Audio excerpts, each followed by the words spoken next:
Okay, I'm unmuted. Alright. I think I got it this time, yo. Who up with me? You up with me? Please like and subscribe. Sorry I had technical difficulties and all that bullshit. So if you still up with me, I'm in the devil's hours. 3 in the morning. Lord of mercy. Yeah. But I'm gonna get it done because I'm going to bed defeated. And have all this and I got it done. I'm just not that type of person. Sometimes I have to be rescued once I get into something. And I'm gonna, yeah, you have to come. Hey man, go eat, go get you something to eat or something. Once I get focused on, I'll be focused. You did. But like, sorry about that. The first stream, it was freezing up my computer.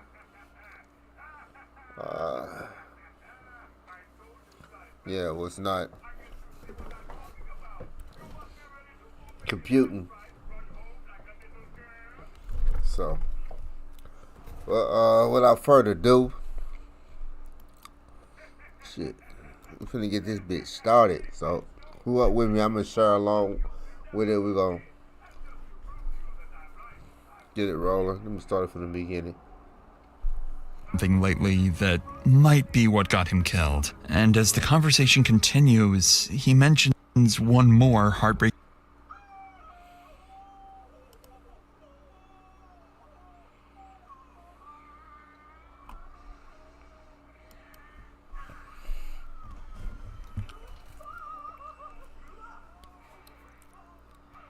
If you or a loved one were sexually abused at these Illinois youth facilities or treatment centers, you may qualify for significant financial compensation from a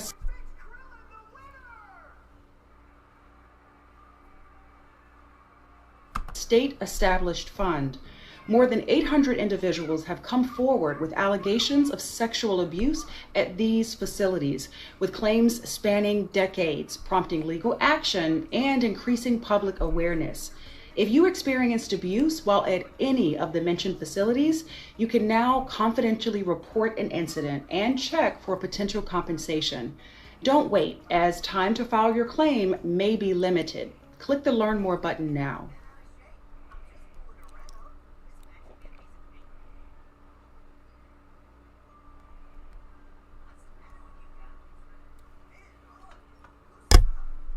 What if you can create your own website by saying, this is what I want? With Wix, you can. First up, let's talk about AI color themes. You can get any combos you want, bold and bright, minimalist and sleek, or something you didn't even think of. Just describe the vibe you want, or even use the colors of your logo, and let AI do its thing. Beautiful. Next up is the AI section creator. This is great for those website essentials like a contact section or a place to subscribe. Now, I'm running a sale, so I punch in some details, and just like that, I have a promo section. Functional and beautiful. I love it. Now, for the AI text creator. I got some products that need description, so I type in some keywords, and there it is. I've got copy that lands. Now, let's see what the AI image... Let's freeze that for a moment. What's happening, everybody? If anybody's in the chat, what's good with you? We early morning.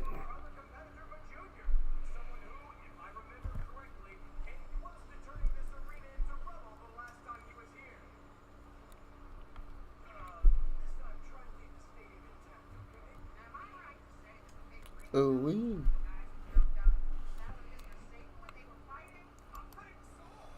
All right. Daughter realizes mom killed her boyfriend. Look at Shawty right there. Look at her. What's she looking like that for? Which one is... We're finna see which one was it. Who boyfriend was who? Who is mom and who is... Was that the daughter? We finished it. I know. I was just trying to. I like that. Which one hotter?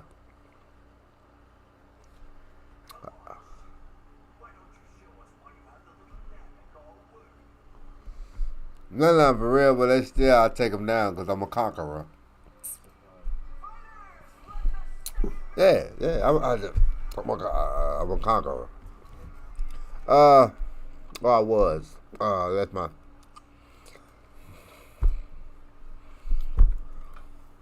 Well, let's get this shit started. His daughter realizes mom killed her boyfriend. Let's see what happened here. And why did she do that? All right.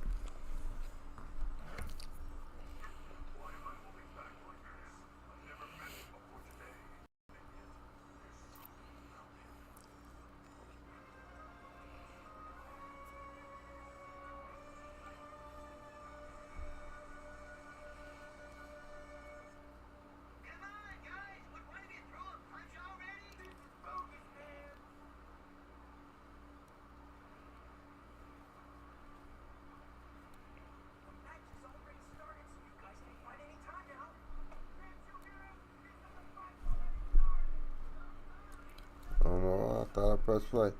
Hold on.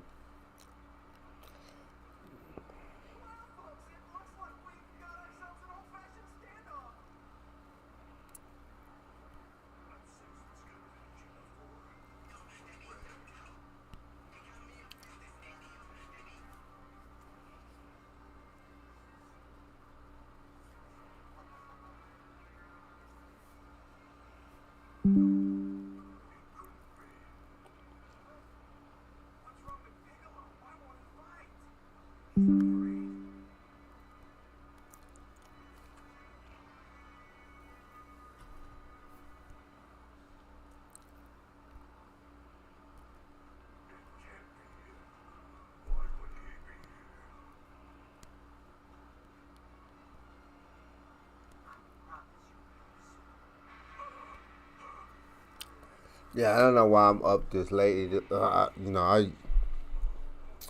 usually don't be. Every now and then, I stay up this late. Like in my 20s and 30s and shit, I used to. This is normal, but yeah.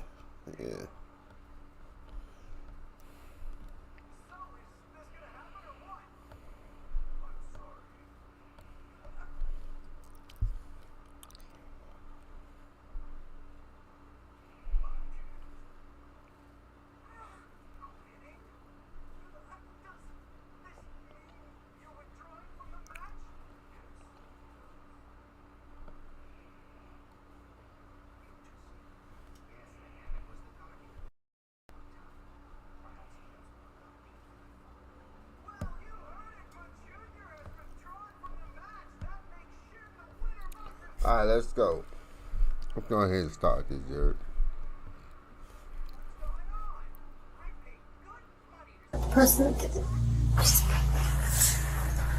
Tragically, Elizabeth is also pregnant with their child. Her mother, Ortiz Chavez, is trying to comfort her daughter. What Elizabeth doesn't know yet is that her mother is hiding a dark secret that will ruin the family's life. I'm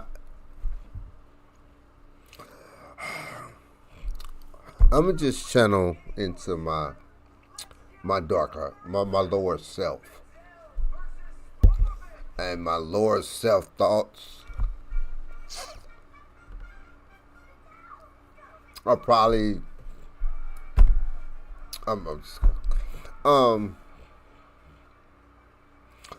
yeah, it's probably for the ruin some relationships, because that was probably a time in my life I would have tried to fuck both of them. Yeah, so if it's sound looking like what it's about to sound like, or whatever, reverse that. Then yeah, let's see how this goes. By all means, I'm not saying that was so right? Yeah, I'm just telling you.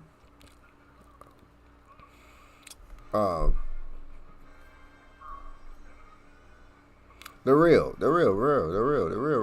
Yeah, hold shit back. I'm gonna speak straight from the heart, the gut, and the brain, the back of it, and the forward, and the front. But yeah, let's see.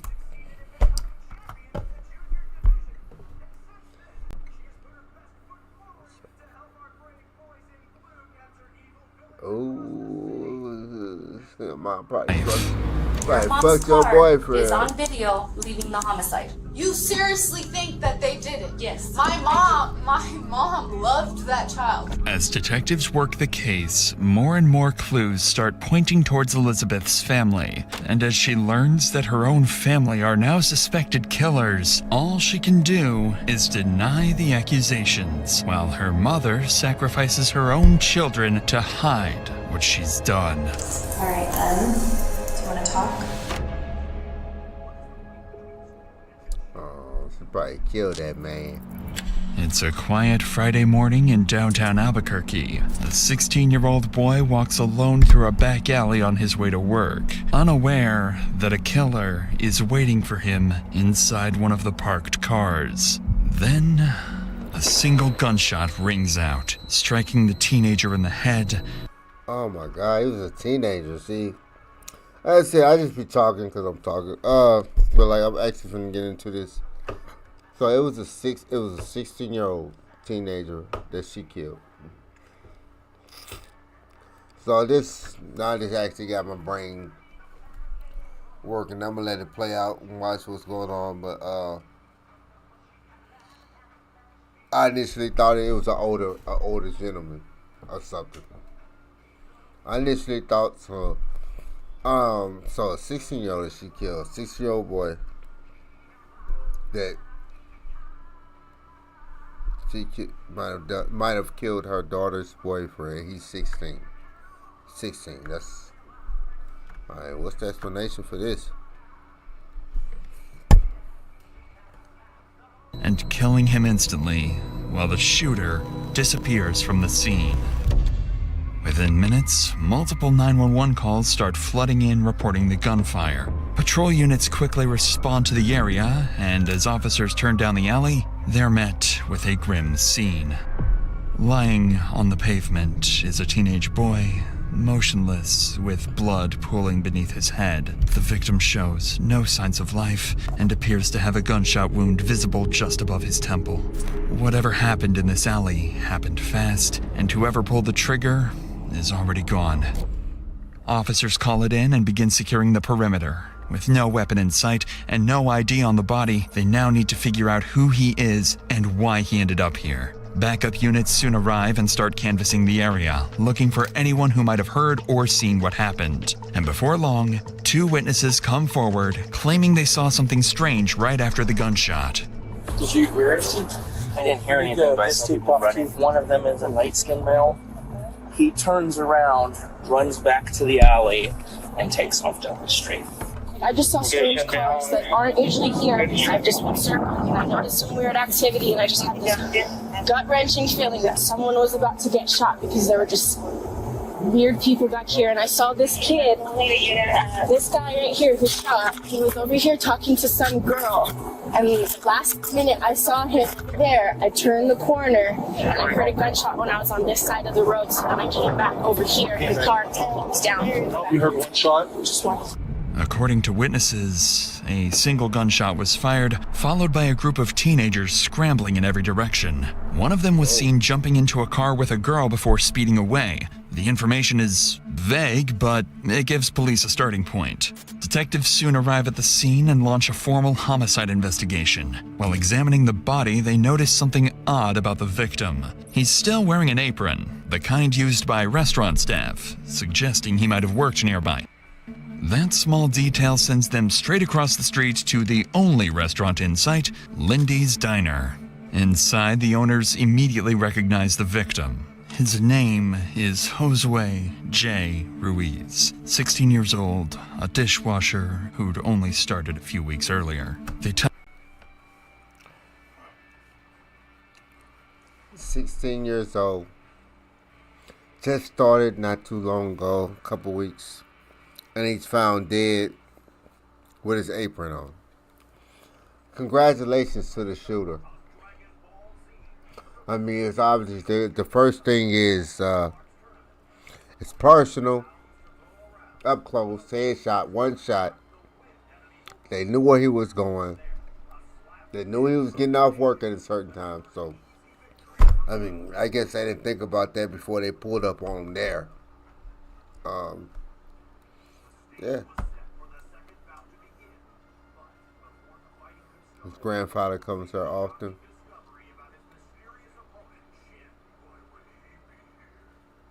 Route 66. No, we got police Jay's right grandfather is a regular customer, all the way and over officers here. are able to call him and got Route ask him to 66 come down to everywhere, the huh? scene. In the Midwest. When Jay's grandfather arrives, detectives have to break the tragic news to him. But what he tells them about Jay's life will start to hint at darker things he may have been involved in. So I don't know if anybody's told you this, and I was trying to see if you were obviously Josue. Is that how you say it? Yeah. Josue's passed away. So that's what we're here for. Is we're here to try to figure out what happened and try to do the best we can. Like I'm saying, Josue. Alright. He's your grandson. Is that correct? Okay. He was involved with something, but I could never get the truth from him. I could never get the truth. There's one friend that he was involved with that, you know, I really didn't approve of. I was just getting ready to move him out, you know, to take him somewhere else so he can have a job or whatever. Right. That's all you got to say about him now that he's been shot in the head. I mean, like, okay, we understand that, like, but he just got shot in the head. So whatever he was doing or all that's just done.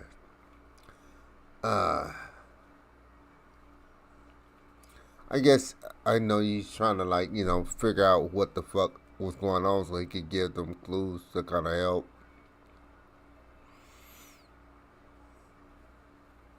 But it's like if you ain't really got too much to say, don't say too much at all. You heard? Like if I ain't got nothing to say, like if you ain't finna be like, you know, okay, he be acting weird. Some people go through stages like that acting weird, and it don't mean they was involved in stuff. I mean they was probably depressed or going through some other things, you know. But he could have just kept a lot of shit to himself. Especially if he didn't know who is involved with it, because you're really not helping the case, actually. If you ain't got no names after you said all that, you don't know what he was involved with. So you've been speculating, and you didn't ask that man when he was alive. You didn't come to that man and talk to him. Y'all wasn't that close. When you gonna ask that man, hey man, or talk to that man or whatever. I mean,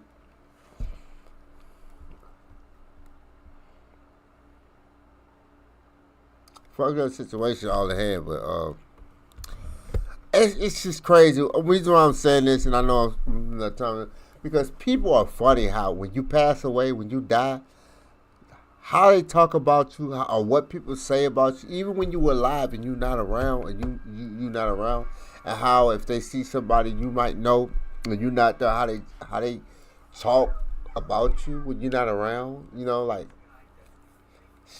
shows really how they feel about you inside. You know what I'm saying?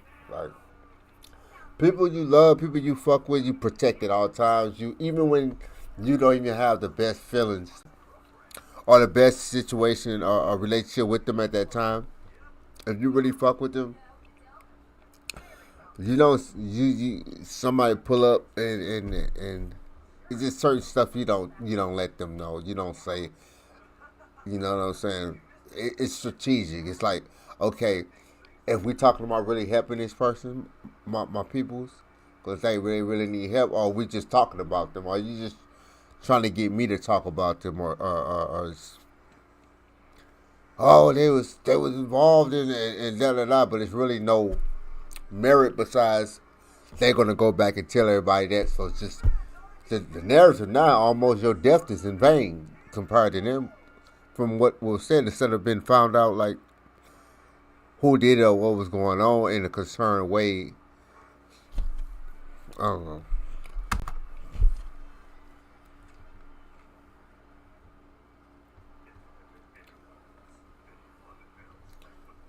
Involved in something. You knew he was involved in something. What you thought he was involved in? How you know he was involved in something? Did you see something? Did you drop a bag of drugs? Although the news clearly breaks him, he takes it with quiet strength, telling detectives that his grandson had been involved in something lately that might be what got him killed. And as the conversation continues, he mentions one more heartbreaking detail. Jay wasn't just a teenager with secrets. He was about to become a father. He has a girlfriend over there at my apartment. And, His girlfriend's at your apartment right now? Yeah, he called me this morning and told me, hey. You see what I was saying? What I was saying? How he's so nonchalant. I'm not saying he had anything to do with it, but like to be the grandfather and just like, yeah, his girl is at the. Oh yeah, he's dead. His baby mama's at the apartment. Like you didn't go or say, hey, you know. Cause you out here talking to them at outside of a bar with a water bottle. And I mean, I'm only mere just reacting and saying what it looks like. I could be dead wrong about. I don't know this man, but what I'm seeing here is just crazy. Right? Oh yeah, it's like he said. Oh yeah, the fact that he just. Oh yeah. He's at my house. You're going to get a great grandfather, is what he told me. So. No kidding. Who's his girlfriend? Elizabeth, I think it's Maldonado. She's at your apartment right now, yeah. See what I'm saying? Yeah, right now. I mean, I know he's just not found out he died, but damn.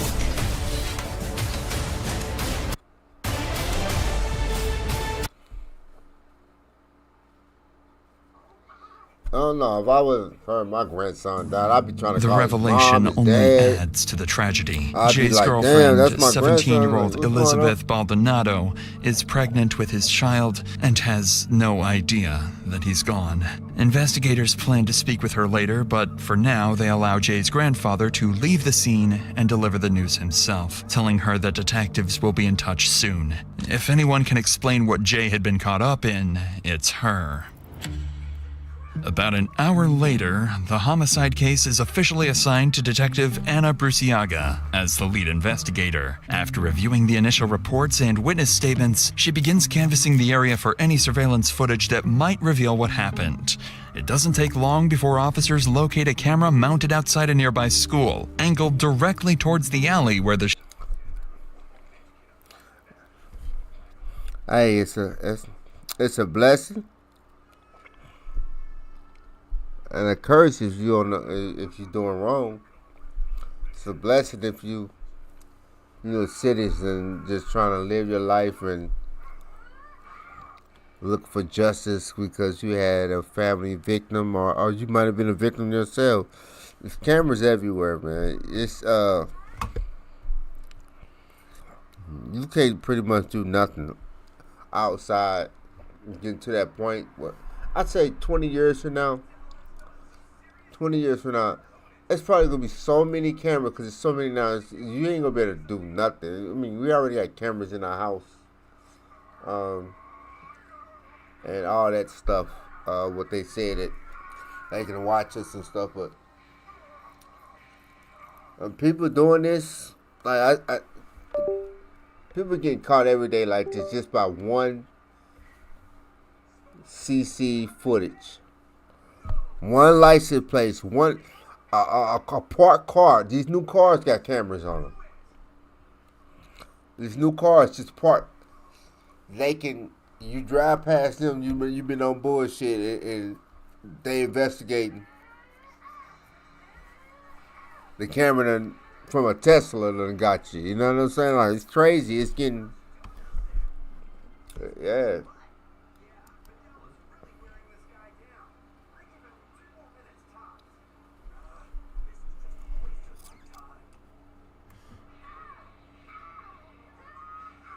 shooting took place. When they sit down to review the footage, they finally get their first visual clue of Jay's killers.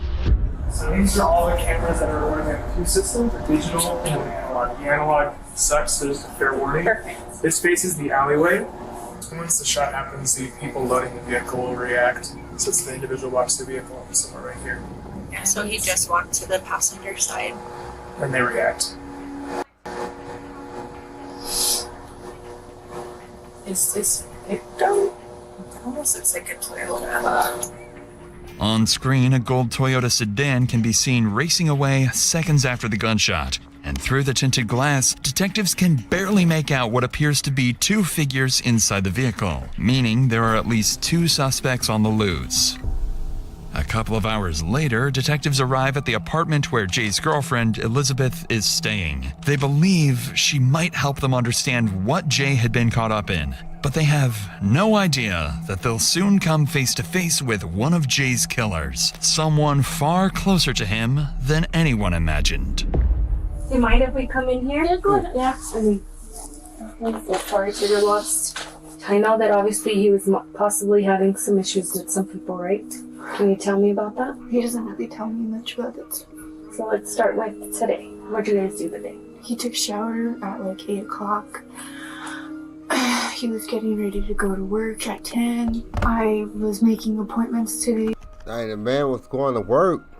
He was killed, leaving his job. He has a baby on the way. He was killed leaving work. I'm not saying because you're working there, I mean you're involved in some, but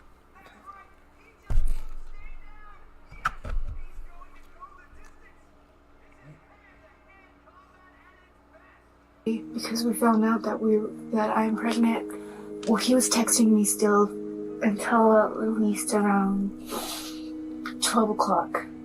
And then he stopped answering me for a few hours. So this one is cool. You basically connect your Shopify account and it's able to pull in your product catalog. And then from there, the timeline Elizabeth provides lines up with the shooting. Around 11:20 a.m. is when Jay stopped responding to her messages, the same time investigators believe he was killed. Beyond that, Elizabeth doesn't offer much, saying Jay often kept to himself and never told her what he was doing. To detectives, it sounds like Jay might have gotten himself involved in something he didn't want anyone else to know about. Maybe a deal that went wrong or a confrontation that escalated. Whatever it was, it's likely what got him killed. Or even if that's so, I mean, he did the right thing. Not to involve his girl and to tell her. The last thing you want to do when you're involved in some stuff like that in the streets where you feel like you could be killed or what you know or dealing with could get you, is let your, you just can't let her know. Once she knows, that ruins everything. They even fucks up the investigation if you ever call, because the whole, when you say you don't know something and you really don't know something, it's felt. It's a certain vibe to that. So it had he told her what was going on and so that, like, say for instance, okay, now they getting questioned for it. She getting questioned for it. If she actually knows, it's a different type of. I don't care how good she is in maybe playing it off. It's never, you can never substitute a lie for the truth or false for authentic. It's still it's a difference if you train. So that's why it's not good to tell your significant others things that you love them, especially certain things. So therefore, when things come out, they say, "What are you talking about? I don't know." It's felt. It's real.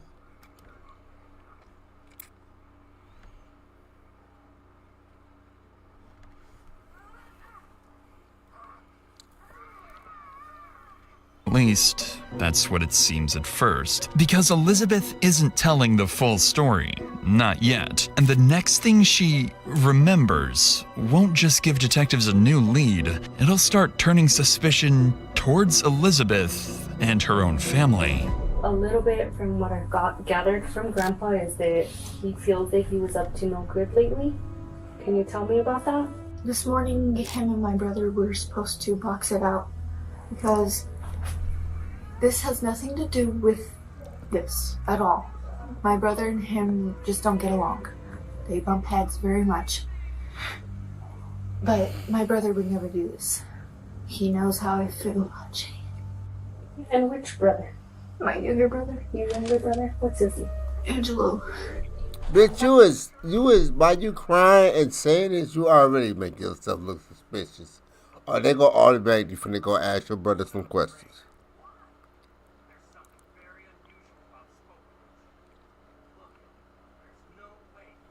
Bruh, this is why you gotta watch out who you fucking with.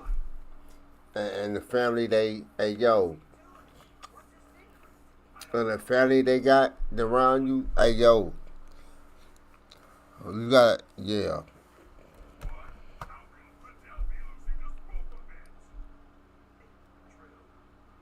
Talk a little bit about why they were gonna box it out. Me and Jay, we were arguing about something. I don't remember what, but we started getting really loud and my brother got tired of it, so he came in and told him to stop yelling at me, and they just... See, that's how it all started. I'm gonna tell y'all right now. I'm gonna tell y'all right fucking now. I'm not that nigga. I've never been that nigga. See, this is why, and I got 5 boys, and I got 1 daughter. She's the youngest. And this is why I'm gonna tell her. And this is why how I raise her is gonna be so strategic. Things like this, what it happened is not gonna be. What I'm trying to say is, it's gonna be something against her upbringing. What I'm trying to say, like accountability, it's gonna be part of her upbringing. She's not finna be one of them hoes. Point blank. When it comes down and when she start finally trying to have like male that doing that thing, you know, going into a young lady, it's gonna be. I'm gonna let her know up front. Don't. If you get into one of these little nappy head motherfuckers, one of these, whoever you with, and you say you leave with them, you leave. They do. Don't get back. Get back with them. Don't call me. Don't come, cause you know what I'm bringing. Don't. I'm not coming for bullshit. So she gonna know not to play these type of games and know how to, hey, not involve her brothers into bullshit. What she calls her brothers to get jail time, and then because it's these toxic bitches and they mamas, man. These days, man, they raising them just like them. Look. We ain't even done with the thing yet, but we could about see where the arrow's starting to point. Like, what is that? Like, so you got this nigga working, y'all living, y'all having a simple argument between y'all. Like, he living with y'all, and your brother over here thinking he boss man. See, I'll pop your brother. I would have pop. I don't do that, bitch. He got one time to come in my room while I'm talking to you and we arguing and that nigga say something, we squabbling right there. Matter of fact, and then I'm leaving your ass. You finna be a single mama off this shit. Real talk. I'm barely, I say, hey, I'm leaving. I'm gonna get my own spot. You come move with me. But I'm not staying here with your brother because I'm the alpha. I'm with you. I'm not with, you know what I'm saying? That's your brother, y'all. You want to be with him? Do that. But if it ain't no lines or no, and he jumping in, coming in my room because I'm in there and he telling me what he gonna do to me and we arguing, you could be dead wrong. She could be the one that's starting it, but nah, I'll type in. I've been a boy. She wrong. Back in my day, and I wrong and say, I sit down there and wait on your brother. I sit on the porch. You can call and tell him whatever I done to you. I sit on the porch and wait for him. Crash out. Everybody. And then she gonna get hit too. If I have to shoot somebody, if I'm popping her too in her leg. I don't give a fuck. I don't know what you want. Everybody getting it. You for causing it, you for trying to think you something. I'm going to jail anyway. I was like, hey. You see what happened to homeboy? Look at this nigga.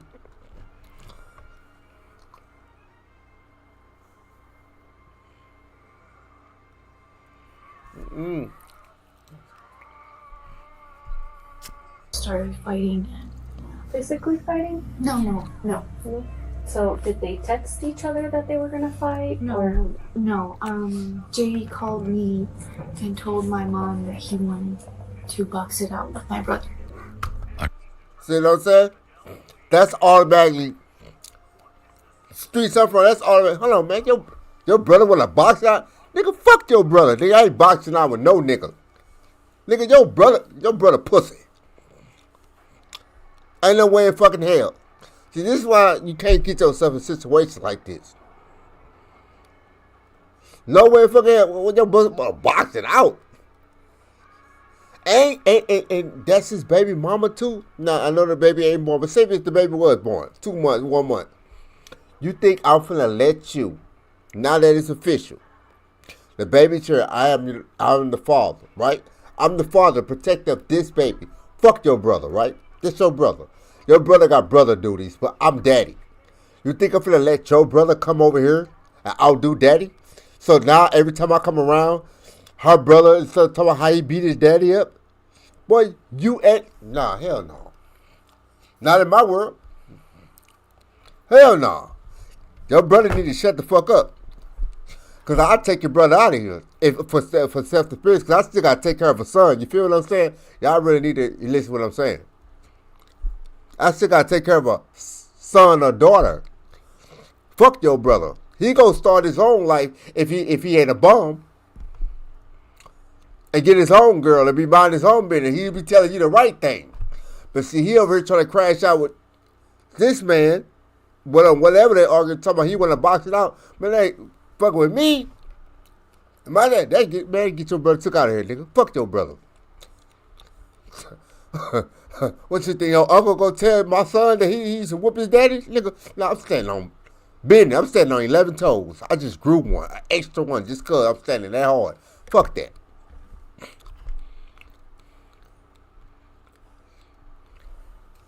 According to Elizabeth, her brother Angelo was supposed to box it out with her boyfriend Jay that morning. A teenage fight meant to settle whatever tension had been building between them. Although the fight never happened and Elizabeth insists it has nothing to do with the homicide, it suggests the conflict could have been personal. Investigators will now have to follow up on this and look into Angelo's involvement before ruling him out. But before the conversation can continue any further with Elizabeth, Jay's family arrives at the apartment. Word of the shooting has already reached them, but they still haven't received an official confirmation from police. Detective... Yeah, homeboy. Hey, where is old boy family at? Why come I keep seeing this nigga family?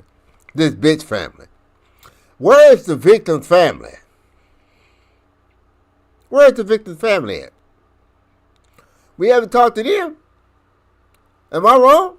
I've been seeing the baby mama, grandpa, talking to her family, her brother. Yeah. Fuck all of them.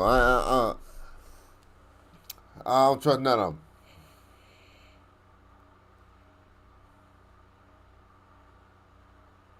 Anna Bruciaga has no choice but to break the tragic news to Jay's mother, a moment that no amount of experience could ever prepare anyone for. Can you tell us what's going on? Yeah, absolutely. First and foremost, I'm your loss. Okay. Right now, I don't have much other than officers were dispatched to the alleyway in reference to who's the people. Okay. What happened? No, that's why so we just got called out. That's why I'm trying to interview as many people as I can. That's why I headed here first, and then I was headed your way because I do have some questions. But as of right now, I don't. Okay. I really...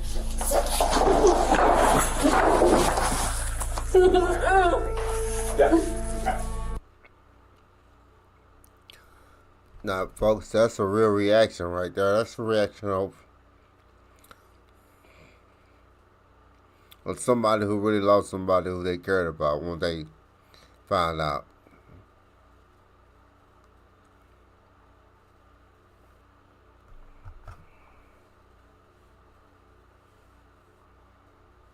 Damn, man.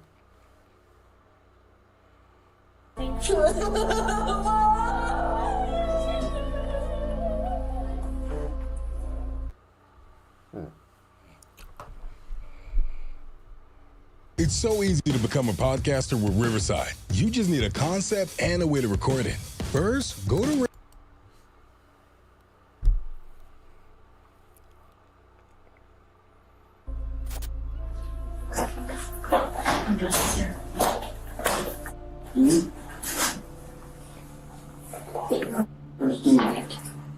With the devastating news delivered, Detective Anna Bruciaga tries to gather any insight from Jay's family, but they don't seem to have any.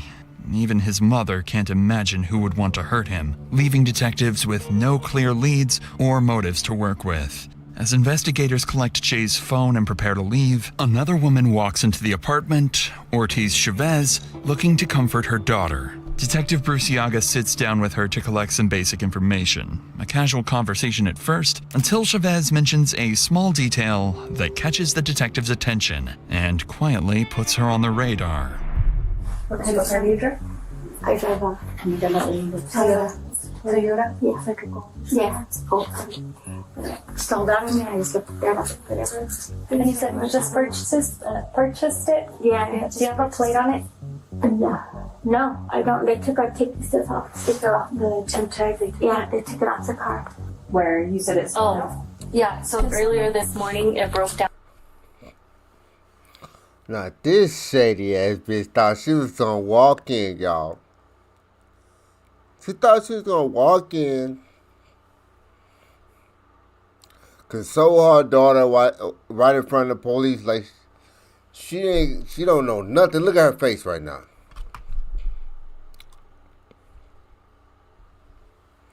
You know, like she's so concerned.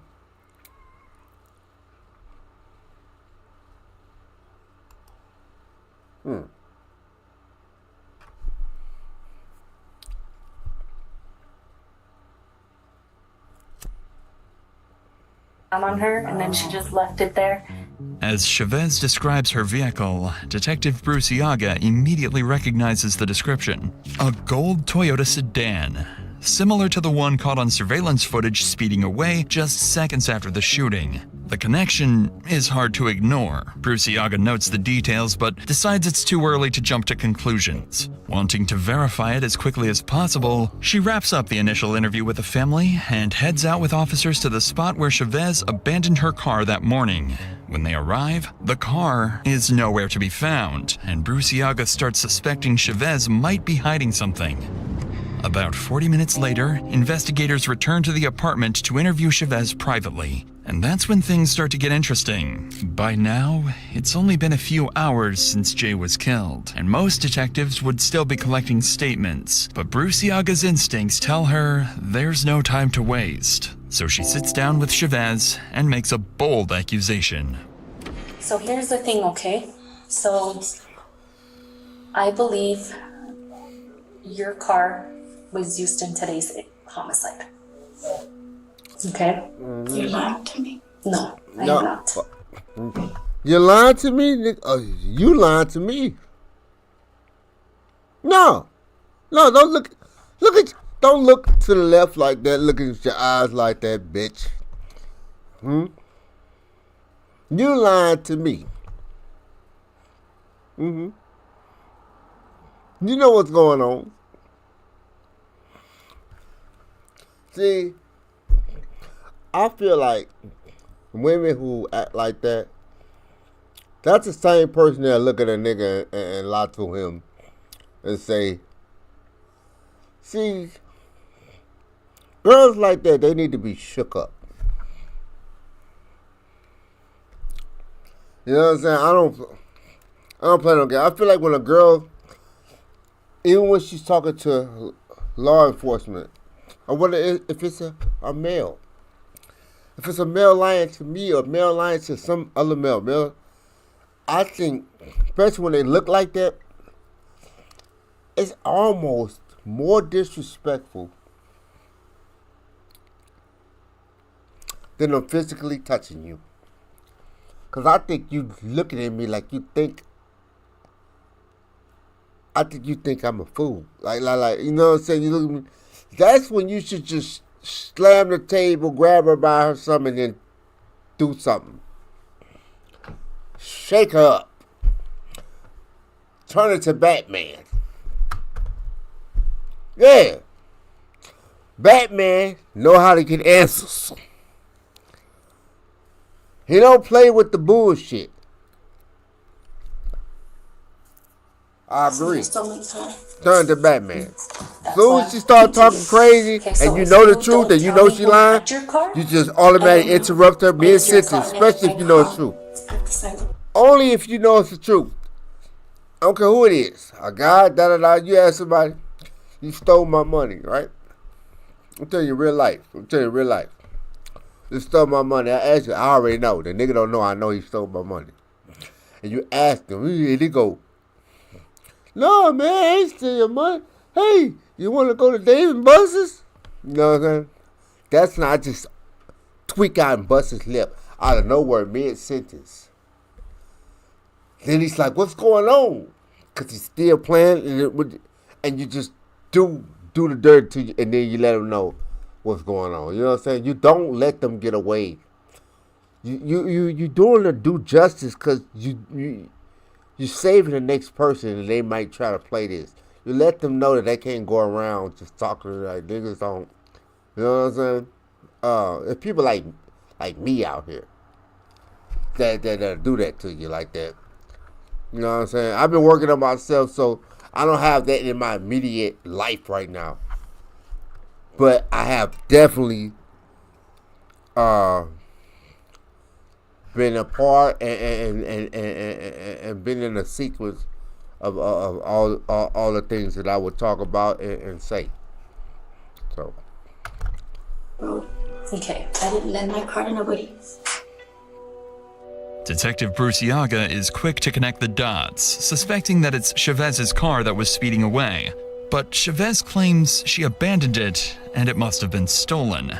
However, the detective is about to take things one step further, because if Chavez's car... Chavez, you look like this little Mexican Latino looking chick from Wood River. Yeah. But yeah, go ahead. Was used in the murder, the next logical question is, who was behind the wheel? And with what Elizabeth revealed about the planned fight that morning, there's only one name that fits. Chavez's son, Angelo. And that nigga looks super weak. Skinny ass neck. Bruh. I'd definitely rather be short and a little more stockier than lean with a skinny neck, bro. You is done. Headlock would take you out of here every time, bro. I mean, you ain't got no gravity control, bro. You know what I'm saying? Like, you go to jail, bro, and a little nigga beat your ass, bro, badly. I'm telling you. Like, that man right there, he from Granite City. One of them motherfuckers, man, yeah, I ain't seen 1,000 times. Meet Gym man. Monster 2, your all-in-one smart home gym. Set it up anywhere, no limits, no installation. So what I'm getting at is that what are the odds that your son and his friends have a problem with Jay, and Jay is now dead, and people are telling me it's your car on scene. But my son said he wouldn't, and I gave it to Vaughn, and I was with him today.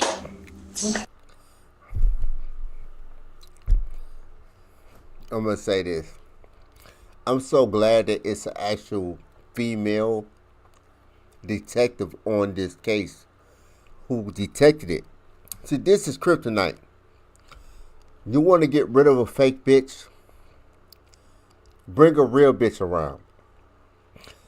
It's like kryptonite. They'll scare you away. You want to get rid of a fake nigga? Bring a real nigga around. They're going to get out of Dodge because they're going to be called on their bullshit. Or you, with your dumb ass, is going to be informed by the bullshit. So, a fake motherfucker that's hanging around you is threatened by the real motherfucker that's not hanging around you because you're now in a chance to elevate, and you can see over the bullshit. So you'll notice when you get one of those people in your life, that fake motherfucker be out of there. It never fails. You run right up out of that motherfucker. Oh yeah, it shows. It happens every time. Same way with this shit. Look at her looking like that.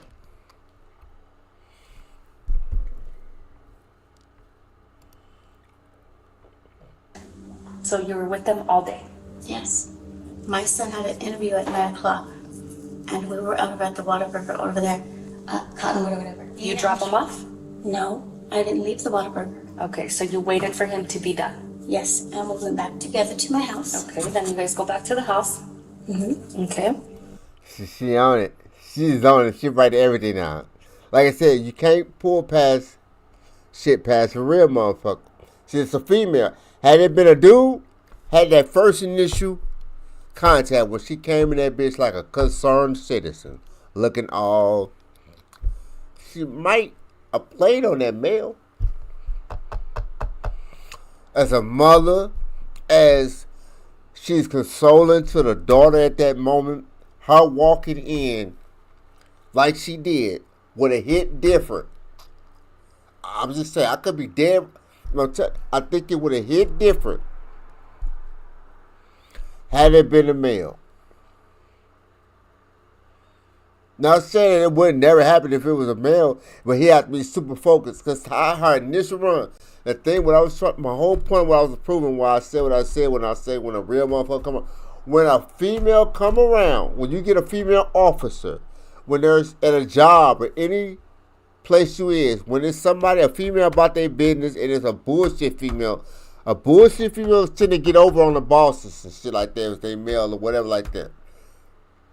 If you put a female that's not bullshitting her, it's about her shit, she can see the bullshit and she usually calls that out. Or if she's the head, they can't play with her. It's a total difference. Just like when they call a female cop and a male cop pull a female over and she's playing all that bullshit.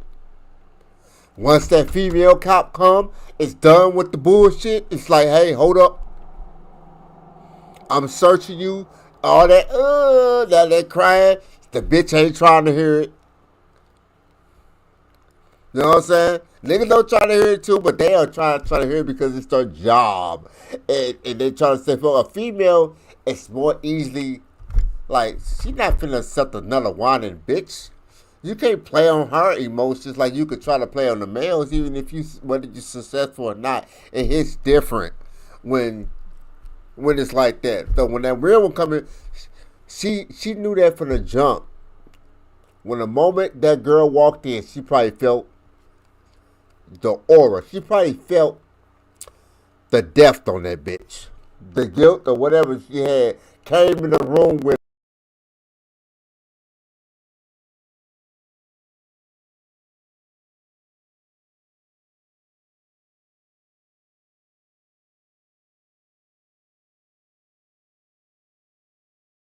And he stayed there, and I led with myself the car to go see Elizabeth.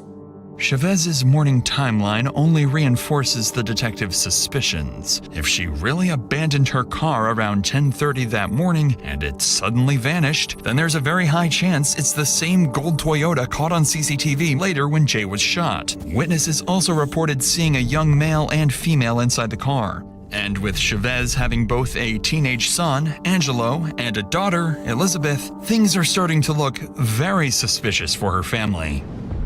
For now, though, all of this remains as just early suspicion. After all, detectives know Jay had been hiding things. He was secretive and clearly mixed up in something he wasn't telling anyone about. But there's something eerily strange about Chavez's demeanor that Detective Bruciaga can't ignore. Even after being told her son might be involved in a homicide, she stays quiet, almost detached. Not the kind of reaction you'd expect from a mother facing that sort of accusation. And the longer the conversation goes, the more convinced Bruciaga becomes that the mother sitting in front of her knows more than she's letting on. So the detective decides to take an even bigger risk this time and make an accusation that most investigators would hesitate to ask this early on. So, did you shoot Jay? No, I didn't. No. He's a kid. He's a baby. I know, but somebody did. No.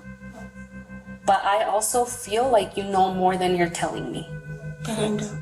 Because again, I'm telling you, based on your demeanor, I think you know what happened. And I know it's your car. And I am gonna confirm it on video surveillance. I hope you do, because I'm like lost right now.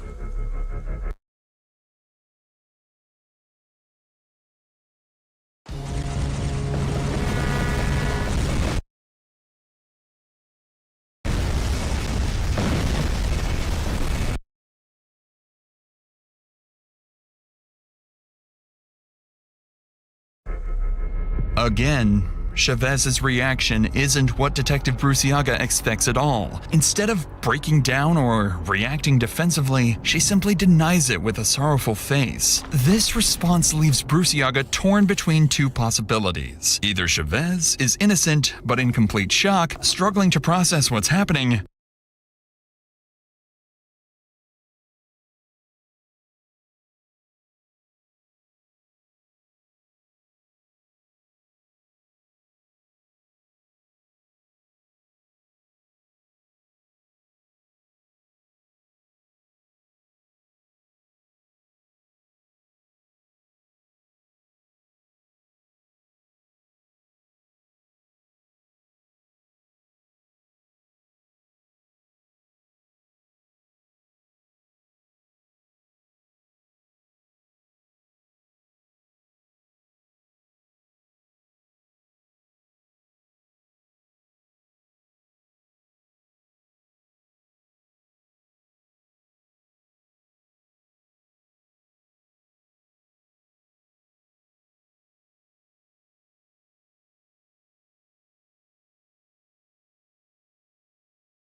or she's carefully keeping her composure to hide a guilty conscience and protect her children. Either way, she sticks to her story, and with nothing concrete so far, the interview comes to an end. But even without proof, Bruciaga can't shake the feeling that her instincts are right, that one of Jay's killers is sitting in this very apartment.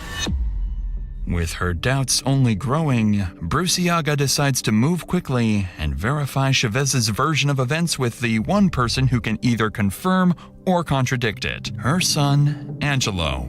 Within an hour, investigators head straight to Angelo's workplace to talk to him in person. Whatever he tells detectives will either clear his family or make things even worse for them. So there was a shooting downtown today, and somebody died. So I know that you knew him. I think he was actually somebody that you knew because he was dating your sister. Talking about Jay? Mm-hmm. Yeah. Is he alive? No, he's not. He's dead.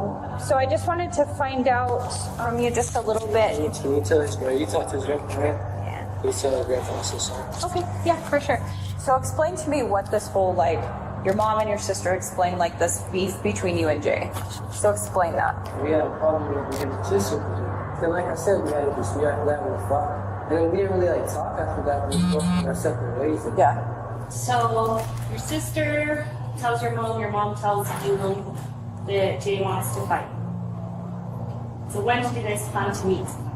I didn't plan nothing. He assumed. And I was just like,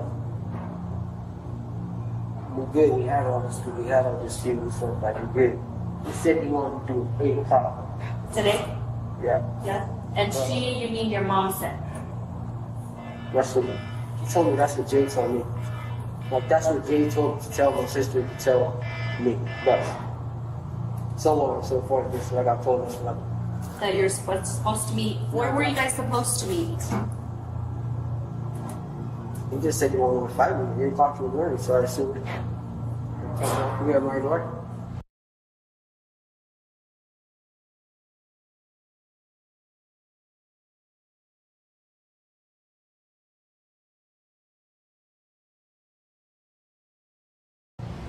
Angelo confirms most of what detectives have already heard from his sister and mother, saying Jay wanted to box it out that morning, but the fight never happened.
Beyond that, there isn't much new information, and his version of events lines up neatly with his mother's timeline. For now, their stories seem consistent. But until those details can be verified, Detective Bruciaga knows she has to take everything they've said at face value. However, before investigators can dig deeper, Angelo's mother suddenly walks in, and this time, she's far less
Cooperative.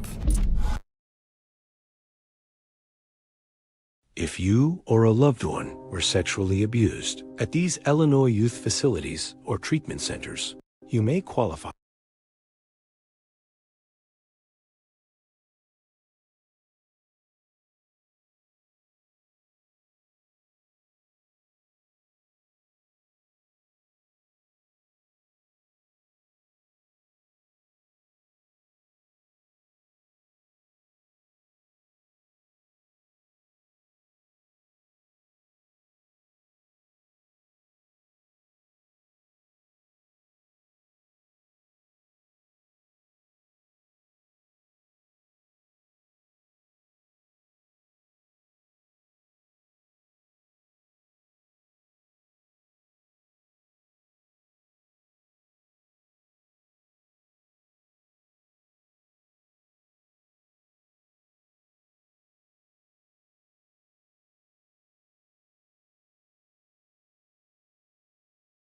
He's not even a rape, and you're not even keep talking to him. He's telling me. But he's not in trouble, so he doesn't have to be 18 for us to talk to him. And we still.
I'm gonna send it for. I mean, it's up to him. If he doesn't want you here, he doesn't have to have you here. Huh? Yeah, my sister and the bar's here. I had to have him go pick up. Talk to my sister. So there is one thing that we are going to need, just like we talked with your sister, we didn't get here. So we're going to secure it. We're going to do a warrant. I need it. I don't have a phone. But your daughter's an investigation, like I explained to you earlier, Elizabeth. I'm taking your phone. You're not getting it out until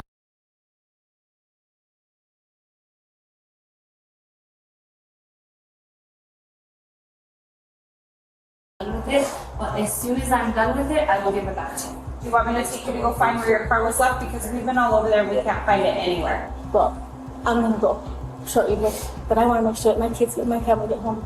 And right now, my biggest concern is I just want to go home. What's your biggest concern? I want to go home. No, you absolutely can go home.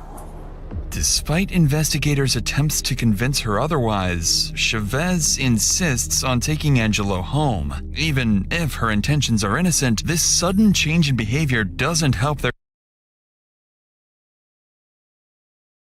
case at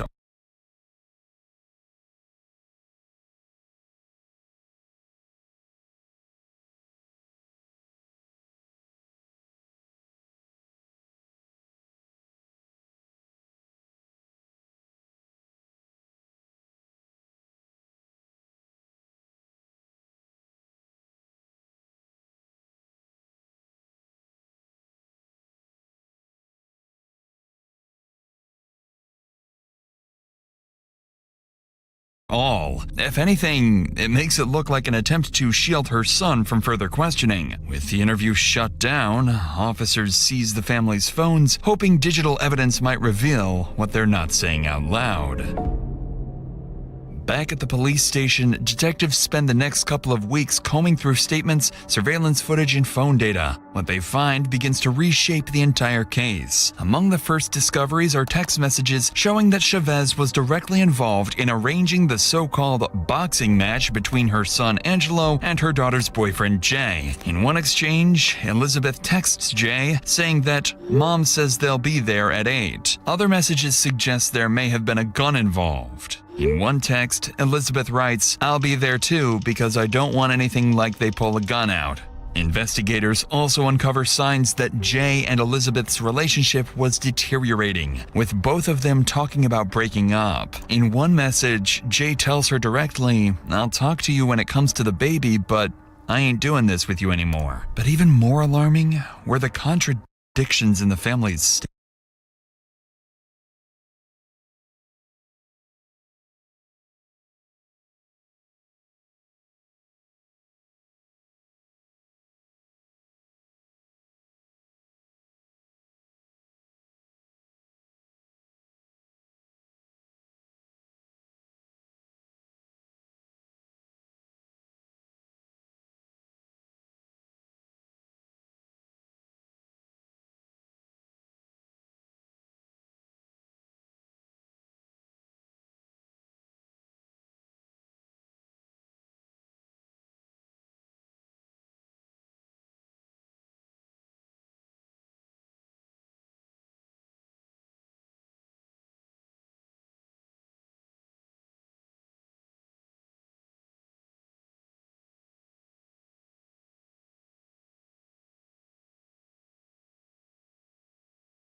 statements. Elizabeth told detectives her boyfriend didn't leave the house until 10 that morning. Yet, Jay's phone shows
him texting others about Angelo not showing up as early as 8 o'clock. In one of those messages, Jay texts a friend. They didn't show.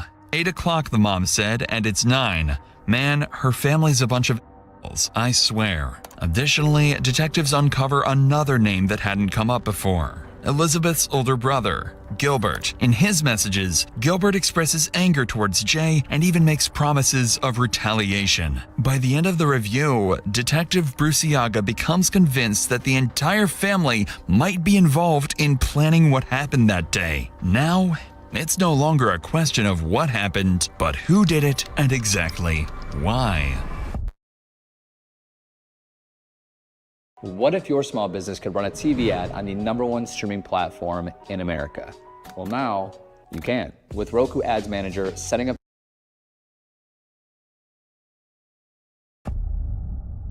In the days following Jay's murder, investigators were at a standstill. Because Angelo and Elizabeth are still minors, their mother refuses to let them speak with police, effectively blocking detectives from getting any answers directly from them. But 20 days after the shooting, that changes. Jay's girlfriend, Elizabeth Baldonado, turns 18 years old, and her mother can no longer stop her from talking. Detective Bruciaga seizes the opportunity and convinces her to come down to the station to see the new evidence they've uncovered. Carefully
leaving out that it's evidence pointing towards her own family. The goal is simple: find out who was directly involved in Jay's killing, or better yet, get a confession.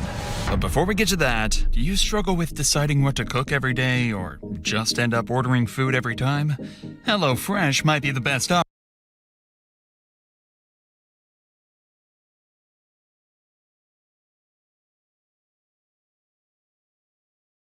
With that said, let's get back to Elizabeth's interrogation. This time, detectives plan to double down on the accusations instead of playing nice. But this will soon backfire, because unlike her mother, Elizabeth's reaction will be very different.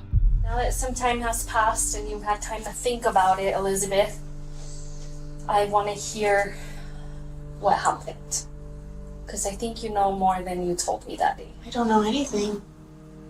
I really don't. Why would you guys assume that? Why would I know anything new about that?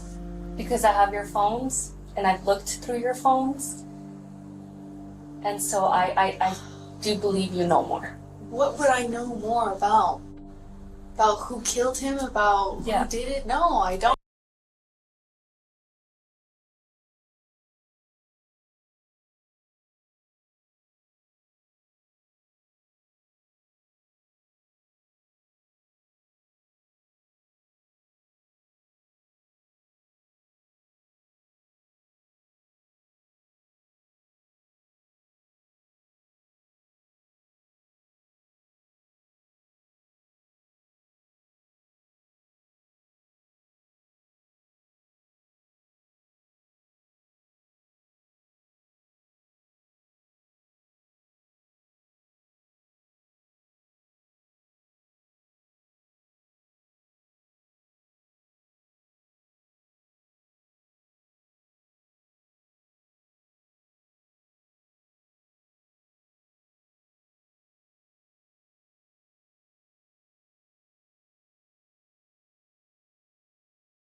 I don't know. I really don't know who did it. If I knew who did it, I would have told you already. So I know that you and him were having some problems and he broke up with you and you wanted to get back with him and he told you no. I will talk to you when it comes to the baby, but that is it. And he wanted nothing to do with you. So you're...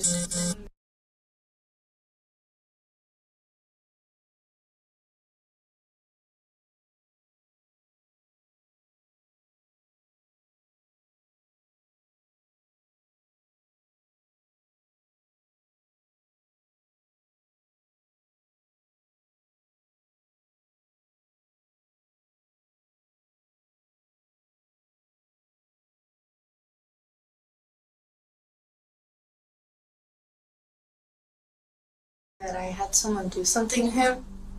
Are you It's a question. serious? Okay, here's the thing, okay? I You have to loved realize I'm him more than investigating. anything in the world. I would never do anything like that. I would never have anyone do anything like that because I loved him more than my whole life. And actually, I do know that because you guys texted, I love you so much. Tons. So I do know that, okay? But you have to understand, Elizabeth, I'm investigating his homicide. Somebody killed him, okay? Have you ever watched homicide shows? Yeah. Yeah? Okay, so you have to know that if I see anything like that on the phone, you have to know that I have to ask you these questions. Because at this point, I have gone through your phone, I have gone through your brother's phone, I have gone through...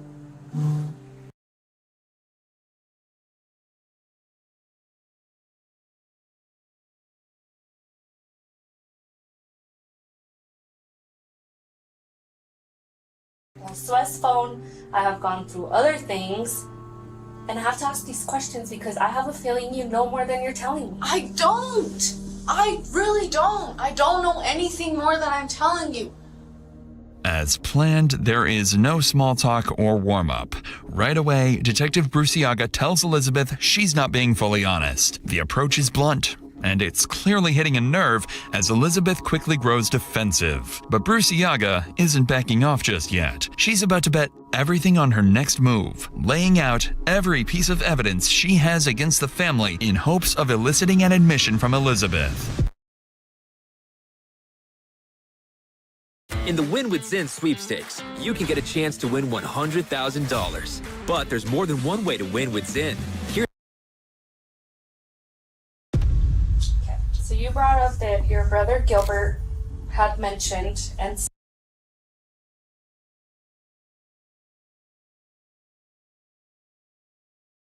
said that he was going to send someone up there to take care of it. But he didn't, because my brother knows that if he were to do anything, I would never speak to him again or at all.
I would have him part of my life at all.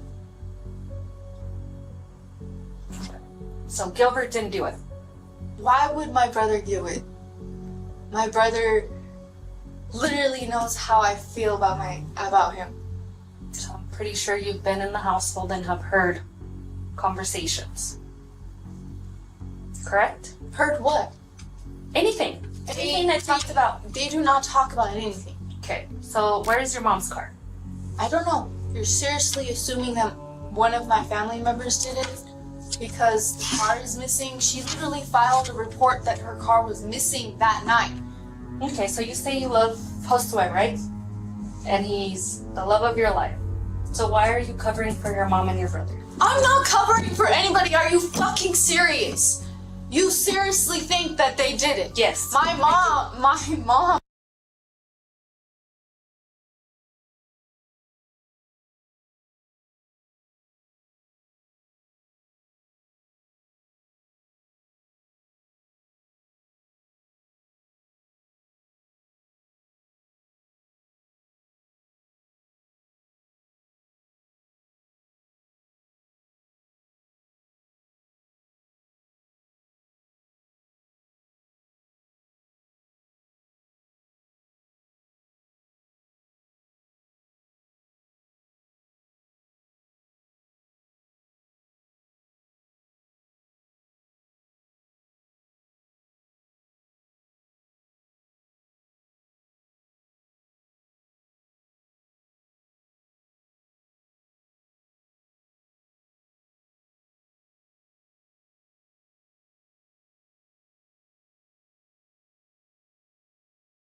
loved that child too. Okay, maybe not your mom, but what if I told you that your mom's car is on video leaving the homicide?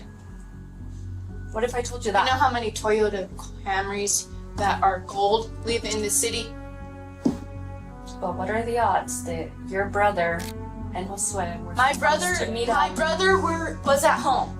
My brother was at home with his girlfriend. They were literally sleeping until he had to go to work.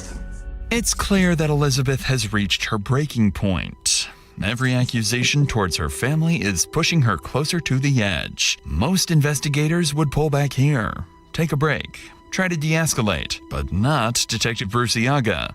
Instead, she decides to take a bigger risk, one that's bold but calculated. Rather than fighting Elizabeth's denials, she will lean into them, even agreeing that she's only trying to protect her family. In doing so, Bruciaga wants to make Elizabeth feel safe enough to talk and reveal what she's really hiding. It's a delicate psychological play, one that could end the interview entirely or solve the case right here and now.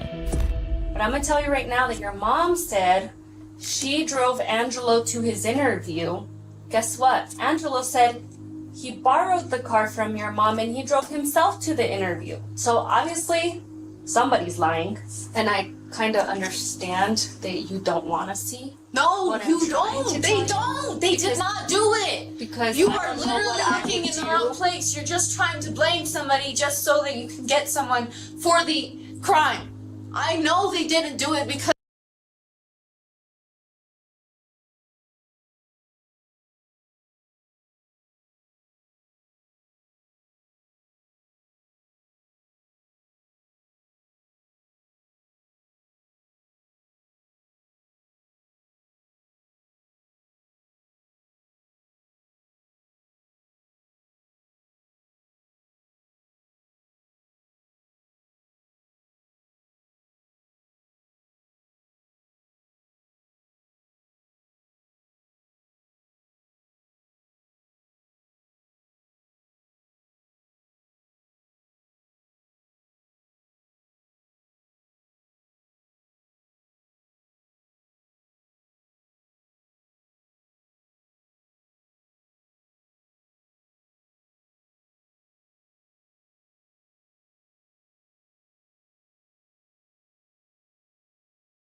well, I don't know for sure, but I know they wouldn't have done something like that. They know how much that would crush me, and literally they have seen how much I have died these past 2 weeks.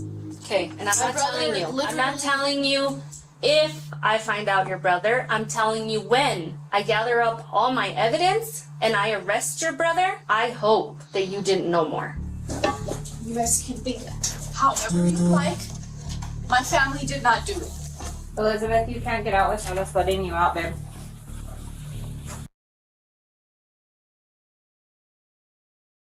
Still thinking about that Easy Fit kit you checked out? Let's make it easy. We get it. Nobody wants a month-long project with 1,000 tiny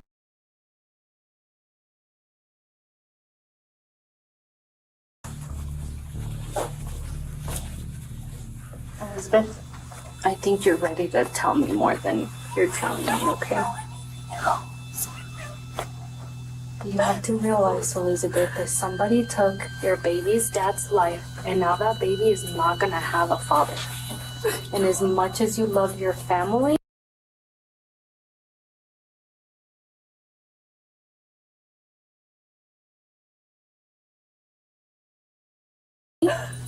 they still took your baby's dad away. Now that baby's not gonna have a dad. I don't think I know that. This is really all I think about every day. I'm sick. Can we finish talking in the conference room? Just because I can't hear, actually. Yeah, we can't be sitting in the hallway, Elizabeth. I'm sorry. This is our victim side, so. Elizabeth's finally had enough. The weight of the questioning breaks her down, and she's emotionally exhausted. Detectives try to take advantage of the moment, hoping her vulnerability will make her open up, but Elizabeth doesn't budge. Through tears, she keeps insisting her family is innocent. With nothing useful coming from Elizabeth, the interview ends. She's escorted out of the building, and investigators are back to square one. Still, Detective Bruciaga can't shake her suspicions. She knows this family is hiding something. What she hasn't figured out yet is that she's been focusing on the wrong suspects all along. Over the next couple of months, the case remains wide open. Investigators keep digging, and what they find is even more alarming. First, they learn that Chavez never followed through with her stolen vehicle report from the day of the murder. Then, while combing through phone data, detectives uncover explicit threats from Elizabeth's older brother, Gilbert, directed at Jay. In one message, Gilbert writes he's gonna catch one, clearly hinting at plans for violence. In another text, he says, "Delete our messages and don't say anything about me saying I was gonna shoot him. It wasn't me for real. I ain't trying to deal with cops." Based on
these details, investigators start to speculate that Gilbert may have taken things further, possibly supplying a gun or even using it himself to shoot Jay. Chavez, realizing what her sons had done, may have then disposed of the car to cover their tracks and build an alibi for the family. The new findings push Gilbert to the top of the suspect list, right beside his brother Angelo. But as compelling as the theory sounds, it's still just that.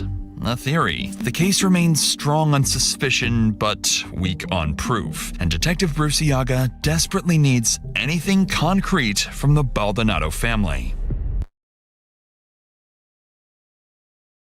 I got hurt in a car wreck. Why should I call DM Law? Because whether you have a $10,000 fender bender or a multi-million-dollar case, we'll fight to get you every dollar you deserve. A client of ours was in a small wreck and hurt their knee.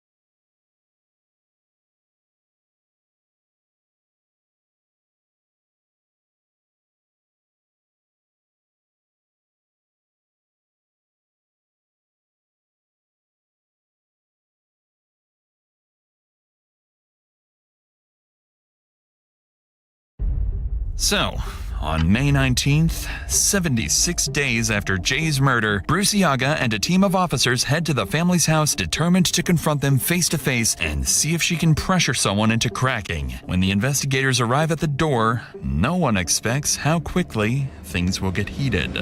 Oh, hi Gilbert, how are you? Hi. Can I actually talk to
to you, Gilbert?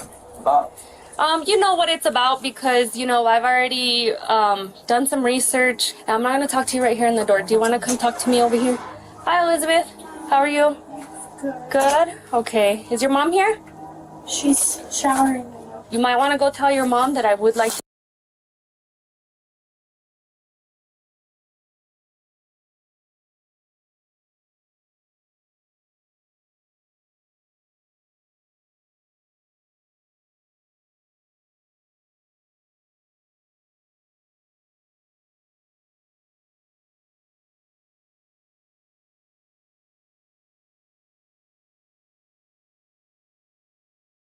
Talk to her again. I'm gonna talk to Gilbert if he's willing to speak with me. And Gilbert, again, I don't want to talk to you right here in front of the door. Do you mind coming even over here?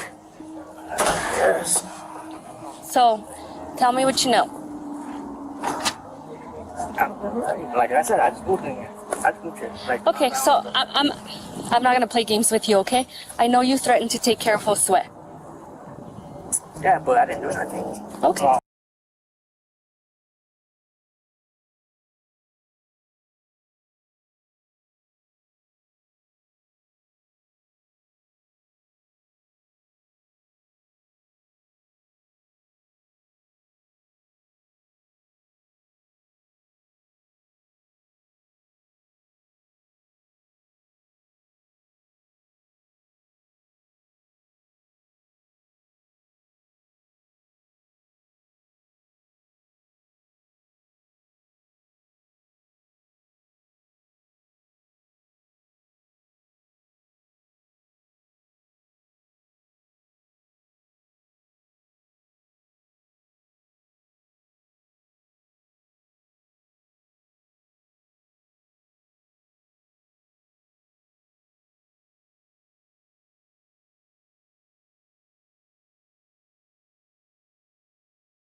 I wasn't even up here. I couldn't even do that. Okay, so obviously you do know why I'm here and why I'm talking to you now. You want to discuss, or do you want me to just take it for at face value? I already saw the Facebook, so.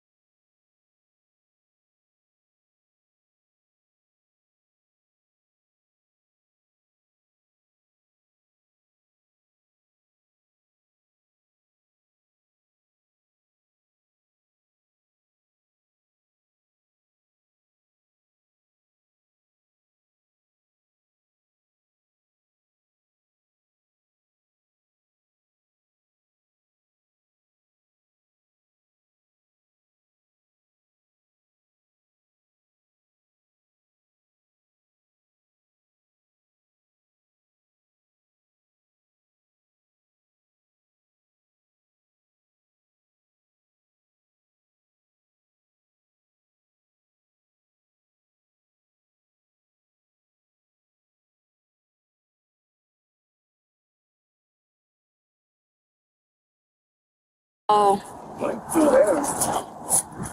I didn't. Huh? So you can do whatever. I didn't do shit. So. Okay, so. I'm innocent. Again, in your Facebook, you do disclose and say you're going to send somebody to take care of him. Yeah, but did I send? Okay, so, well, who'd you send? Because he died. I didn't send nobody. Do I need to be any clearer? He died. Yeah, but I didn't send nobody. Come on. Ain't nobody want to do it. They're all scared. Can I see your phone? Can I see your phone? Thank you. It's a T-Mobile. Okay, I'm going to take it. I'm going to do a warrant on it, okay? Yeah, take my phone. Yes. Again, you have to realize that I'm investigating a homicide. Okay, a homicide in which you threatened to kill my victim. So you're going to take my phone? Yes. I'm going to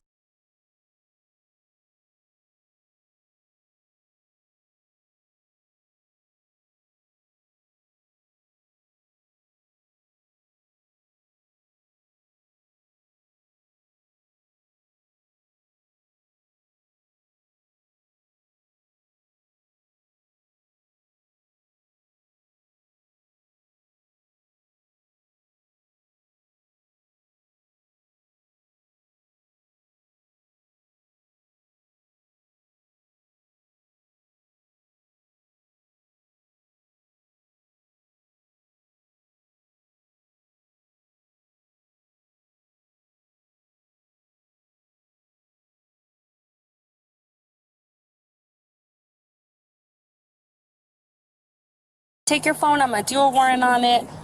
If for any reason, Just don't look at the pictures. You know what I'm saying? I just want to see something, but it's a whole lot of something. okay.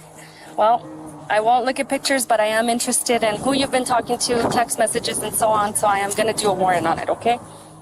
With no luck getting anything useful from Gilbert, Detective Bruce Iaga cleverly confiscates his phone, hoping it might hold the evidence she needs but still can't prove. As this is happening, Chavez is seen stepping outside and speaking briefly with officers. She looks like she's in a hurry to leave. Not willing to let the moment slip away, Detective Bruce Iaga plans to intercept and confront her about the boxing match she helped organize to see how she reacts when cornered. This time, however, Chavez isn't the same calm, collected woman from before. What Bruce Iaga gets instead is a very different side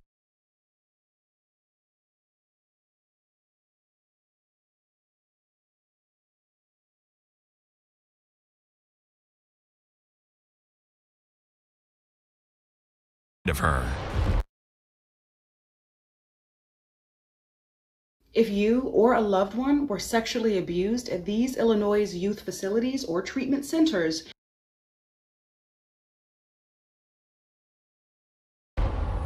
Hello. I was over HCMs. Can I talk to you really fast? I have to catch the bus, so I mean, you got 5 minutes of my time. Okay. And that's it. Thank you, Gilbert. Thank you for speaking with me. Have a good day. Be safe. We'll check in with you before we leave. Talk to us again. Hi, Elizabeth. I know you're gonna be quick and all, but so you know why I'm here, okay?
I don't gotta repeat myself.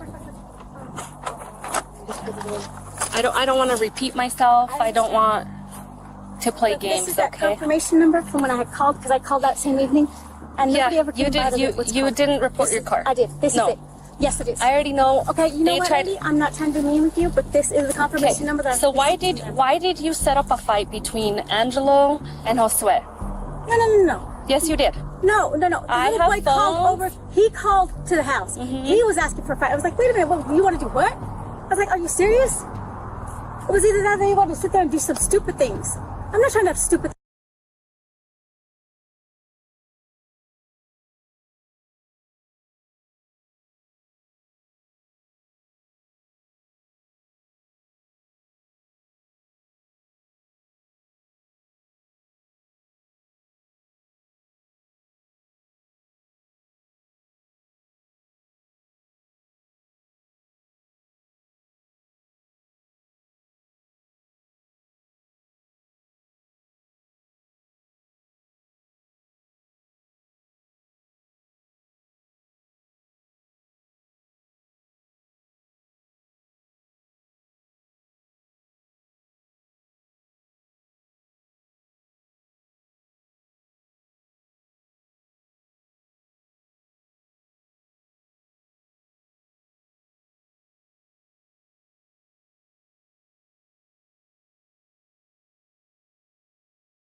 things going on between those boys need to learn how to get along. Like I said, So I have phones. I already know when you called it in. You never fully followed through. I did. I waited for them to get here. Okay, do you have the title to the vehicle? It's in that vehicle. That's what I was trying to tell y'all. Like, I cannot give you any more information because it was in the vehicle. I didn't even get to register the car or anything.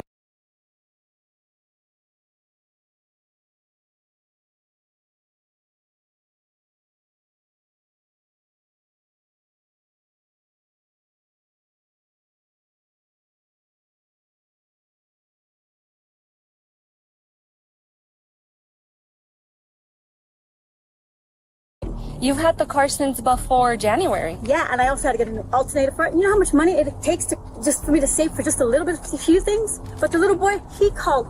He wanted to make the fight. Right. I'm not saying he'll sweat. I'm not saying.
Josue didn't set the fight, but you let them know and you set up the fight because they were gonna fight that morning. No, because they had to know. I'm like, this is what's going on when your sisters left. What do you guys think about this? Yeah, I let them know because they needed to know. Because that's not right. So I'm gonna tell you something, okay? Yeah, my 5 minutes, I'm done. Okay. Well, I'm gonna tell you something, okay? When I charge someone, you're gonna be charged along because I know you're hiding the truth and I know you're listening to me, and it would suck for Aurora and Elizabeth's baby to not be present, for you not to be present, because I will charge you because I do know you were gonna set up that fight that day. The end. Young lady, I got it off your daughter's phone. Goodbye. Clearly, Chavez is done talking as she storms off the scene, angry and defensive. But in her frustration, she lets something slip, admitting that she knew about the fight between Jay and her sons, though she insists it was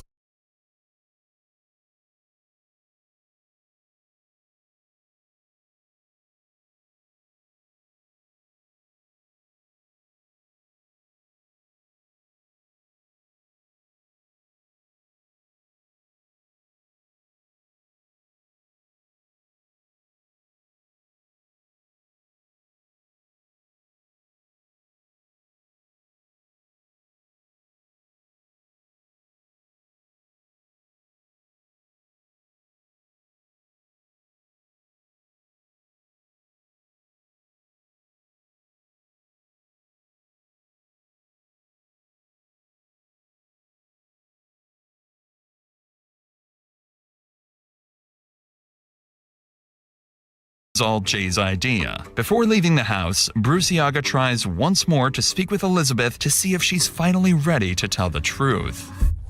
How you been, Elizabeth? Fine. Are you still pregnant? Yeah. Yeah? How far along are you? Well, from my menstrual cycle, she said 14 weeks and 7 days. Imagine being able to build an app with your name on it, just by thinking about it. Meet Base 44, a complete AI creation platform. Describe what you want, and watch it take shape. So, Elizabeth, you know, we talked last time, and I know you were very upset, and I can't imagine what you're going through, because you're kind of put in between, but I already know you know what happened. No, I don't. I don't know what happened at all. All I know is that when his grandpa got back, he told me that Jay was dead. I would just hate, and I truly, from the bottom of my heart, still believe that you weren't involved. But I would just hate to find out that you were involved. And then where does that baby go? Because he no longer has a dad. That day, there was a witness that describes a female matching your exact description, talking to Josue right before he gets shot. I was at the house. Okay. Do you realize how close you live? I was literally cleaning, Again, Elizabeth, listen to me. And then when his grandpa came home, he walked in on me washing the dishes. You're not going to change my mind because, I mean, is it weird that she lives here and she knows nothing? Well, Elizabeth, you have to think. But can I talk to you for a second, Elizabeth? What? So Say something else. I know we're not trying to you know upset you any more than you already are or anything like that. But you have to think about how when this case goes to court, one, when people get arrested for things like this, they don't care whose family, friends, or whoever else they can or will throw under the bus to try to get themselves a better deal. When this goes to court and a jury of 12 random people, don't worry about what I think about it. Don't worry about what Anna thinks about it. Think about what those 12 people are thinking about it. You've got to think about what's best for him or her. I don't. Okay. I would have had you guys about that. If you hear something or something comes up, That's going to sense the day I met. With Elizabeth repeating the same story as before and no progress made, the officers decide to leave. But Bruciaga gives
the family a promise. The next time she comes back, it won't be for questions. It'll be with a warrant.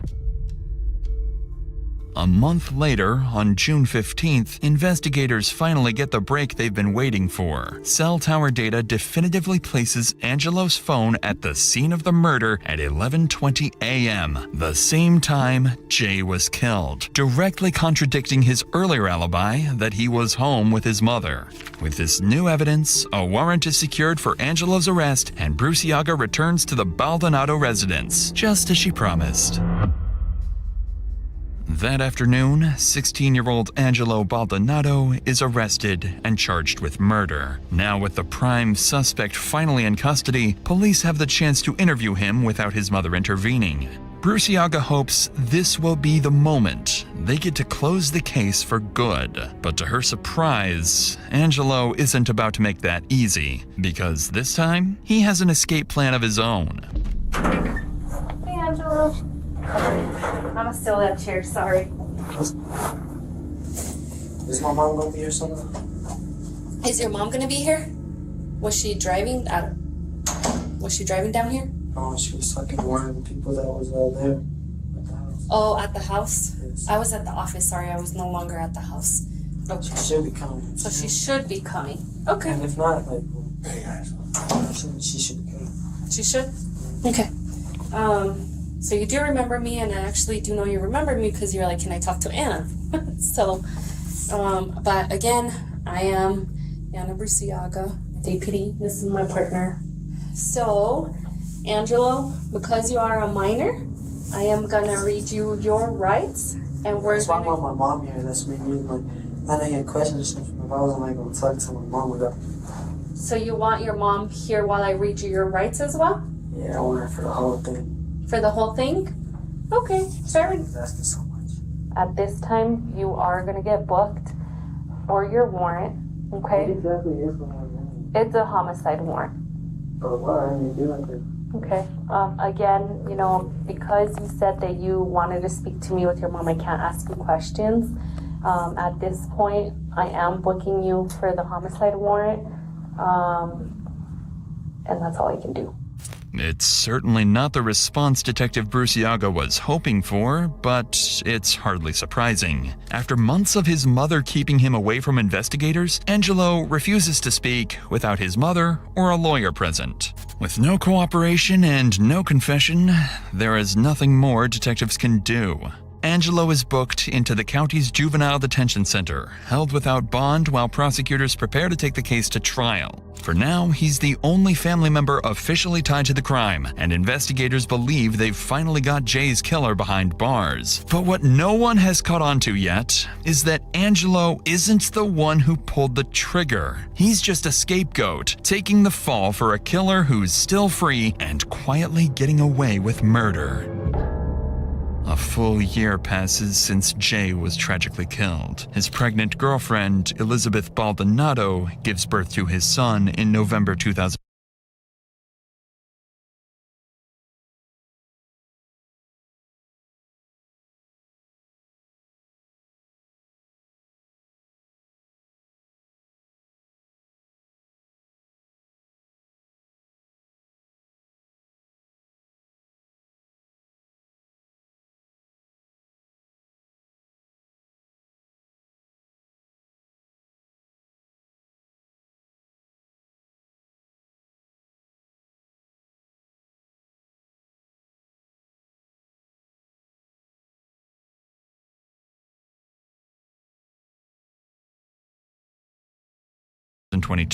Her social media posts show a young woman trying to rebuild her life, sharing photos of her baby, spending time with friends, and appearing to move on in a new relationship. On the surface, it seems like life is slowly returning to normal.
Meanwhile, her brother Angelo remains in juvenile detention awaiting trial. The case seems closed, and Jay's family begins to find closure, believing justice has finally been served. That is, until, out of nowhere, police receive a phone call that changes everything.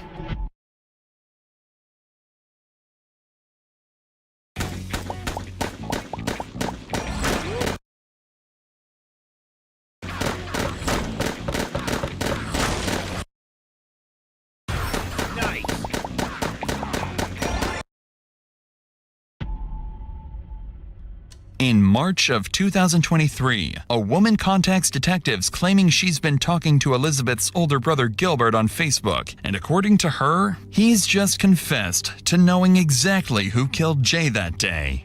I've been kind of watching everything that goes on Facebook, and I was able to see that Gibby was pretty hateful towards his mom, and so I figured maybe I could get him to say something about it. So I messaged him, "Why is your brother locked up?" Because my mom and him went to go fight my sister's baby daddy because he beat her. And when they got there, my sister's baby daddy tried to pull out a gun, but he got hit before he could even get his gun. But they put the murder on my brother. I said, "That's real f***ed up. Why they put it on your brother?" He said supposedly witnesses were there and said it was him. And they say they also got video and that it looks like him in the video, but you can't see shit. All you see is a big ass group and then everybody scatters. I said, "What the f***, your mom didn't tell nobody it wasn't him?" He said, "Nope." He said, "The crazy part is my little brother ain't telling on my mom." I said, "So your mom did it and let your brother go down?" And he said, "Yeah." I said, "Have you tried to tell your brother to tell?" He said, "Yeah, but he tells me no. But that's how we was raised. No matter what the situation is, don't tell. And if we do, we gotta face consequences."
Needless to say, Gilbert's confession changes everything. Detectives already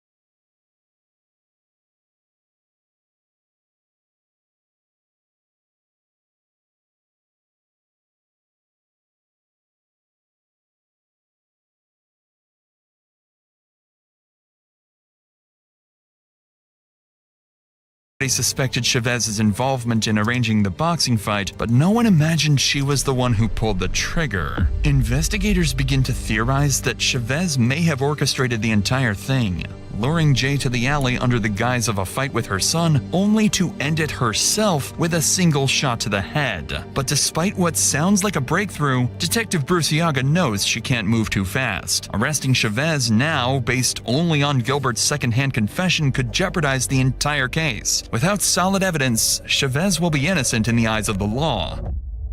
Over the next few months, investigators work quietly, monitoring jail calls between Chavez and her son Angelo. Most of the conversations are vague, small talk, cautious wording, but in one of the calls, Chavez makes an interesting statement. When Angelo asks why his brother Gilbert looks sad, Chavez replies, "He's heartbroken you're in there. I told him it's because I f***ed up, because I'm stupid, period." Hearing what sounds like an admission of guilt, Detective Bruce Yaga seizes the opportunity and visits Angelo at the detention center, hoping this time she can finally get the truth. When she meets with him, she doesn't have to do much convincing, because Angelo is already prepared to make a deal and save himself.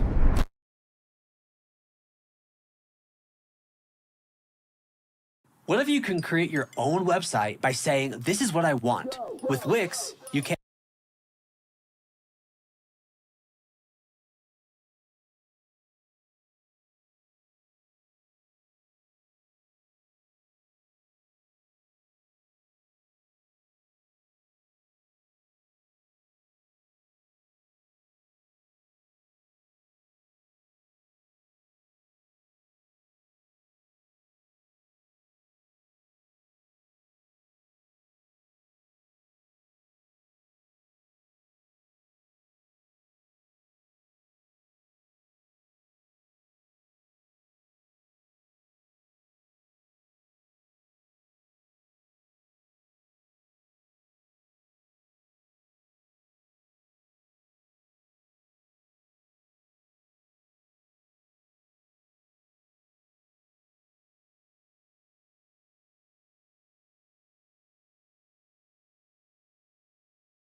Is everything will be happening what we're talking about right now? Would I get at least the first degree dropped on? So we get a way to work around it.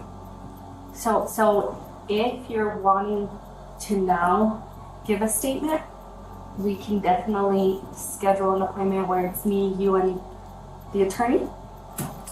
And then I'm more than willing to talk to you then. After Angelo agrees to cooperate, detectives quickly arrange a formal interview with him and his attorney present. Angelo ends up corroborating his brother Gilbert's confession, confirming that it was his mother who pulled the trigger and drove away from the scene. With both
sons telling the same story, there's only one crucial piece missing to solve the case: a confession from Chavez herself. Without her own words, the defense could argue that the boys are lying or that their statements were coerced.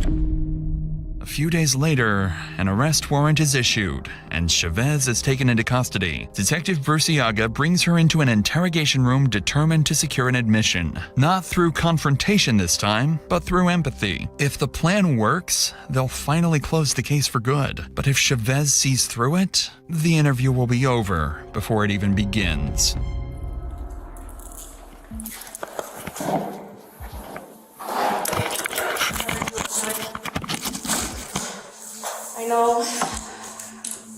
I know that you obviously recognize me because we've met in the past more than once, okay? And regardless of what happened then, I'm not gonna be rude to you. I'm not gonna be disrespectful to you, even though in the past, you weren't the nicest, right? But you're here and I'm not gonna be rude. And I expect the same too. Fair? Okay. Obviously, I know you were visiting Angelo. I know you were visiting Angelo. How's he doing? He's okay? Yeah. Okay. How are you doing? He's in there for nothing. He didn't do anything wrong. And I mean, just in general, not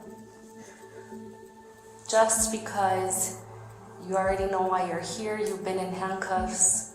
You've been in the back of the cop car. Just now. Yeah. So I'm gonna read you your rights, okay? Do you understand?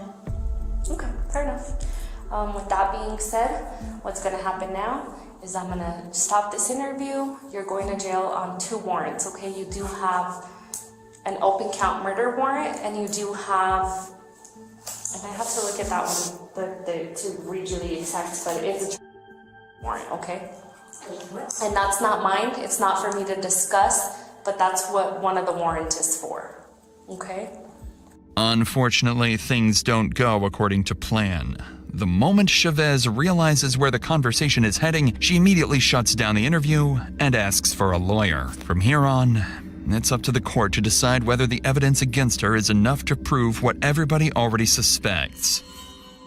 At the trial, prosecutors present the full scope of the case. Phone records, surveillance footage of Chavez's car, the brothers' confessions, and the jail call recordings. They argue that Chavez disapproved of the relationship between her daughter and Jay and was motivated by anger over how he treated her. They also believe she calculated that her teenage son would face lighter consequences if he took the blame. As for her other children, Elizabeth and Gilbert, investigators determined that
neither had any direct role in the shooting. Elizabeth in particular is found to have had no knowledge of her mother's deadly intentions. She withheld some information to protect her family, but was ultimately determined to be a victim caught in the middle. Eventually, Angelo Baldonado pleads guilty to conspiracy to commit first-degree murder and assault with intent to commit a felony, and is sentenced to remain in juvenile detention until age 21. His mother, Chavez, pleads guilty to second-degree murder and, in May 2025, receives the maximum penalty of 18 years in state prison. Chavez is also facing a separate charge related to child exploitation material found on her tablet during the investigation.